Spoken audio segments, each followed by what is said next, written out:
Well, has happened. it's only going to get worse. So, I think it's somewhat ironic that yesterday, there was a Commerce subcommittee meeting on the legislation for data breaches and notifications. But I just think a company like Anthem and many other companies fail to spend enough money to upgrade, their systems, their security, their firewalls. So there are things that they could do to prevent this from happening. I don't know for sure yet, but we do know that the hackers were able to gain access to their servers. So, when was the last time that they upgraded anything in terms of their IT security? Who does this affect? We don't know if anyone in New Jersey was actually affected because Anthem, from what we're trying to find out, Anthem has not told us. They're not saying how many people are where. Exactly. But people in New Jersey could be affected because there are affiliate companies through Anthem that are also, now been exposed. And that's about 67 million people. The 37 million people that are directly enrolled with Anthem are for sure have been affected. What do you mean by affiliate companies? Affiliate companies, third-party vendors that work with Anthem, doctors, hospital networks, things like that. So, what do we need? First off, if you're concerned that you might have been affected by this breach, what should you do immediately? You should get a copy of a credit report.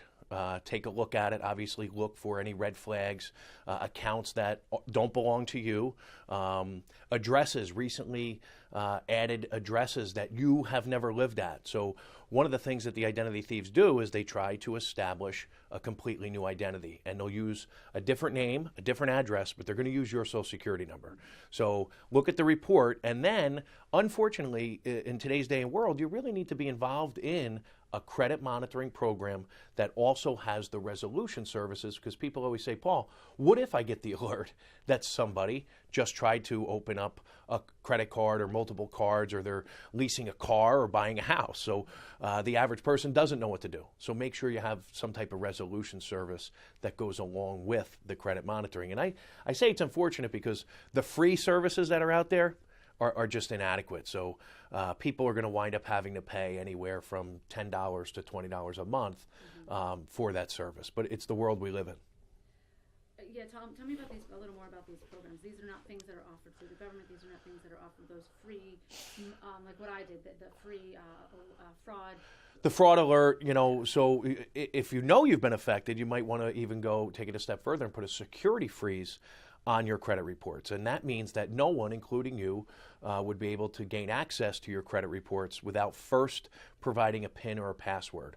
The fraud alert just says to creditors who are pulling your reports, go an extra step in terms of verifying that the person is who they say they are.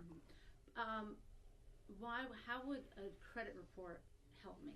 Even if someone stole my information yesterday, could they have, with the credit report? So that's where the monitoring comes in. The credit report is a snapshot in real time, and it might not help you if this is something that hasn't been reported yet. So that's where credit monitoring comes in. Once you provide the company with your information, if it's used in any way that's not consistent, you should get an alert via email or text. Tell me more about these. Who does these monitoring programs that you would have to, I guess, pay for? Well, the shameless plug would be Better Qualified certainly provides free credit reports along with a monitoring service that really is, ours is only like $6.95 a month. So again, anywhere from $7, $8. Some of the higher ones, like there's a LifeLock, most of the people know because they do so much marketing. But they're on the upper side, $20, lots of bells and whistles that I don't think you really need. You need to be alerted, and you need to have the resolution service. Someone that's going to help you. If someone's opened up the reports, what do I do? Well, you need to file a police report, and you need to contact the creditors. And, the average person spends about 2 years trying to undo what the identity thieves have done. And is this what happened here, this breach? Do you think the company's doing enough to help? Do you think? No, I think one of the things that I try and champion, and the things that we talk about, are all of the companies thus far, in my opinion, have fallen short in notifying the clients, customers on time, and then don't just provide a one bureau credit report. There's 3 bureaus, and so for that very reason, they need a 3 bureau credit monitoring solution and service. And how about letting them know they stole your email, Marcy. So be on the lookout for phishing emails that look like they're going to come from Anthem. And we know from Target and Neiman Marcus and Chase that the identity thieves emailed their clients, and people gave even more of their personal information because they weren't made aware that these phishing emails are going to come. They have your phone number. So be on the lookout for phone calls. How you doing? This is Paul Oster from Anthem. Listen, we're just checking on our customers to make sure you're okay. Can you please verify with us your social security number, bank account information? It goes on. And people are in panic mode. Maybe they're rushing to work. They got a kid crying. And all of a sudden they give this information. And then it really becomes a bad situation. Okay. Anything else that you think that we need to bring up in this conversation for folks, whether you're a customer of Anthem or not? Or not, right. So I think the biggest thing for people to realize is don't become numb to this. 2014 was the year of the data breach. Every other day you heard about and people say, well, it didn't hurt me yet. So what they need to realize is that the information is on the black market. It's being sold on the dark web. So it's only a matter of time before somebody buys it and uses it. And just because it hasn't happened yet, take the steps, be proactive in protecting yourself, because obviously the government can't do it, these companies can't do it, retailers can't do it.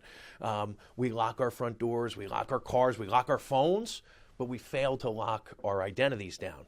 So take a couple of simple steps to protect yourself, and one of them being get involved in a credit monitoring program. Identity theft is the fastest growing crime, and it's going to continue to be that way because of our dependence on doing everything over the internet. So a monitoring program. Any other things? I mean, I guess keep an eye on your account, whether it's your checking account. I'm assuming absolutely. You can call and have all of your account numbers changed. You don't have to close accounts and get new accounts, but have the account numbers changed. Change your PINs and passwords. And I say, this is my job. I preach this every day, and people don't do it. They hear it and they go, oh, but it's an inconvenience. But if you don't do it, believe me, it's a far bigger inconvenience if you become a victim of identity theft. So change your PINs and passwords, change your account numbers.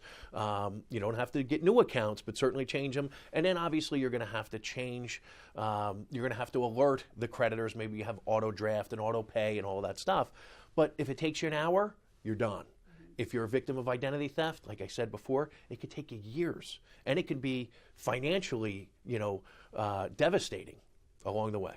And when you say change your account numbers, you mean a bank account, checking account, savings account, that's... Absolutely. Bank accounts, checking accounts, credit cards, all of those banks and creditors will issue you new account numbers. Mm-hmm. And here's the thing, it's kind of related to it, but everyone has debit cards now. But when you go to the store, the default is for you to use it as a debit card because the retailer pays less money to process that transaction. Ask to use it as a credit card. So when you swipe your debit card now, it says, what's your PIN? No, cancel it out and say, I want to use it as a credit card, because you're afforded some more protections as opposed to a debit card that's linked directly to your checking and savings. So if they get that information, now they can backtrack into your checking account and savings account.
Thank you.